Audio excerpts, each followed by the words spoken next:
Welcome to Indie Conversations. This is the video series sponsored by the Calgary Society of Independent Filmmakers, all about local filmmakers and the work that they're doing. Today, I am very excited to introduce Mide Kadiri here with me, whose film Breakthrough is going to be seen at this year's GIRAF Festival, sponsored by Quickdraw Animation. I would love to hear a little bit about how you fell into animation in the first place. Well, I've grown up with animation since I was a kid, and I've just always been in the animated space. I've always been into animation and the beauty of it, complexity of it. Wanted to make it, wanted to be a part of it. So I sought out different experiences that could get me to that position, whether it's like drawing, painting, right? Watching more animated shows. What were those first inspirations? Like what shows or movies were you watching that were really inspiring you? Lion King. Great, yeah, amazing. School Disney. It's pretty amazing, honestly. Snow White, those are very iconic shows to me. I just really love the textures of them, the fluidity, the animation of it, right? Bring them to life in a comical way. It takes a lot of skill. You have to understand movement, but also understand laws of physics. So things aren't breaking. That's right. That makes sense. And even if you're breaking those rules, you want to tame them a little bit. So it's like it adds to the atmosphere, it adds to the comical. I think that there's that great marriage, right? Because of course, with those examples, you have the vocal performances by the actors, but you do need the animators to be able to match the vocal performance and even add in some other timing and beats and that kind of stuff to make it all work. No, 100%. It's a combination of different elements, different parts of the film and different techniques and different styles of artists to come together to make animation work. And I think that's the ultimate beauty of it. Yeah. So how did you first start experimenting with animation? Were you doing stop motion? Was there software you were using? Yeah, mostly just digital freestyle, I guess. I would just find clips online or different things offline and can I recreate that? Can I animate that? Or I would just animate something random or just try to consume as much animation as possible. And digital was definitely my very first endeavor in trying to animate and learning it, even because I always thought that it was overwhelming and I could never do it, or if I'm gonna do this, I'm gonna be really, really far in the future, even though when I amassed all these different things, skills. But you can start right now. You can start right away. A place like Quickdraw is such a great place to learn and observe, and just get the knowledge that you see around you. It's a very supportive environment for newcomers. They've said this for years with digital cameras, really opening it up so anyone could be a filmmaker and you can use your phone and all that kind of stuff.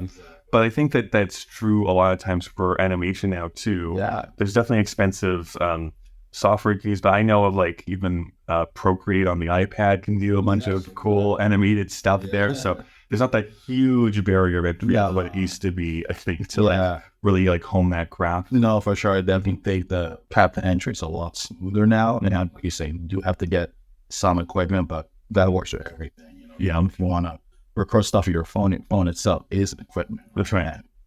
Equipment is a lot more accessible nowadays. There's a lot more variety in how you can execute animation, and you don't even need technological equipment, as at least when you're making the animation itself.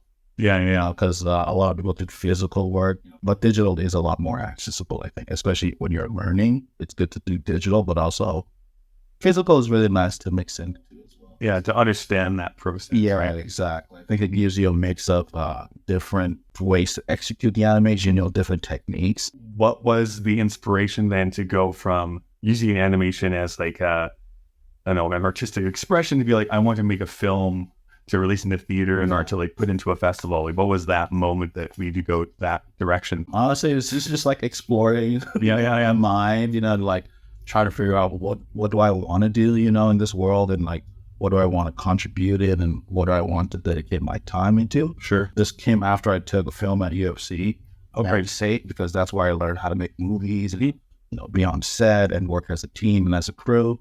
And it wasn't until as I was finishing that I found a way into animation.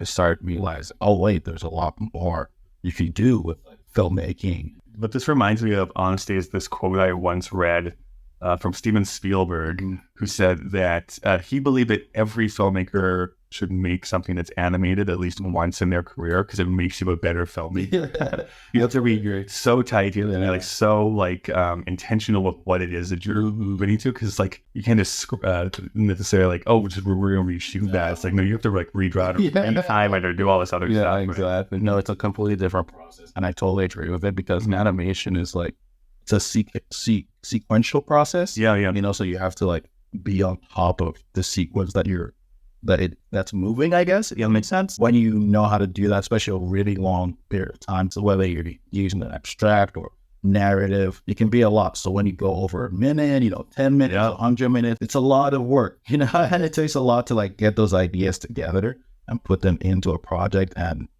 it works. So I totally agree with the idea that you do need to be an animator in terms of understanding sequences, because it will help your film. The short is called Breakthrough. It's part of the Northern New Wave Shorts package, November 14th at 6:30 p.m. at the Globe Cinema, where you can catch it. So if you had to do like an elevator pitch of like what your short is about, how would you describe it? I would say it's about presenting a new way to understand life, to understand the weirdness and the spontaneousness of existing, and just the massive space that we're occupying, whether it's in the world or even in our house or in our city, or if you want to go really big, you go universe. Sure. There's a lot of different scales to our lives. I just want to explore that sense of scale with this film, and how different things across space, time, whether it's our friends or our family or our jobs or the sun, and how they all affect our lives, and how all of it is a community, and people are here together, and we should try to exercise that more, bring more positivity, and new information, and just the all-togetherness of the universe. That's really what I want to explore with this. What kind of animation is it? So it's 2D drawn animation, digitally and physically. So I did hand-drawn backgrounds. Oh, wow. Okay. Yeah, I mean, that's like my most comfortable artistic medium, is like drawing on paper and then coloring with like ink or Sharpie or marker, something like that. So I did that for the backgrounds, and then for the actual animation, I did it on digital. I mean, obviously you're doing a lot of this work solo. If you had to like throw out some names of people who helped you out or helped support this process, who are those people that helped out? Everyone at Quickdraw, man. They're all amazing. And also, obviously, my sound designer, producer, he's working with me throughout this entire process from beginning to end, and we're able to make a great track that truly, supports the message of the visual. But everyone at Quickdraw, Ryan, Teresa, Aaron, Carol, Val, all amazing people. Also Chad Galen, my mentor as well. Great, right? Yeah. Great resource. Anytime I stumbled or got stuck, I would reach out to him. But what I could do here to make this work, or how do I get past this? So he was a great person to Oh, that's great. Did you use any of his music in your short? Oh, no. Okay. Maybe the next one. Well, I mean, to that point then, is there already like ideas percolating as far as like what your next project is going to be? Yeah, totally. I'm already thinking of things. You quick, just like, so yeah, you're thinking of you next. I sent them this. I know. I sent them the first time. They're like, okay, so we're on the second round, of course. Internally, I'm definitely working on it, and like I'm trying to finalize how I want to execute it. Because one thing I've realized with animation is, at least finishing this project, learning a lot of new things, is you want to do something that is within your scope of execution. Like you want to do something you can finish. With animation, it can be easy to oversight and try to over accomplish something. Because you've seen a lot of really good stuff. You're like, I want to make that. Like, right. Not quite there yet, That's true. So it's good to just like know where you're at, and be patient with yourself, and exercise your work patiently, because it can be a lot. Animation is a very intense process, especially when you're starting. I gotta draw 4,000 frames, and it can be very overwhelming. Just bang that out in a weekend. Exactly. It takes a long time. It's a lot of work, and a lot of patience, and a lot of focus. So I think if you're getting to animation, try to stay within the scope that you're familiar with, and slowly work your way up. It's the shorts package, Northern New Wave, November 14th, 6:30 p.m. Thank you so much again. Yes, thank you for having me.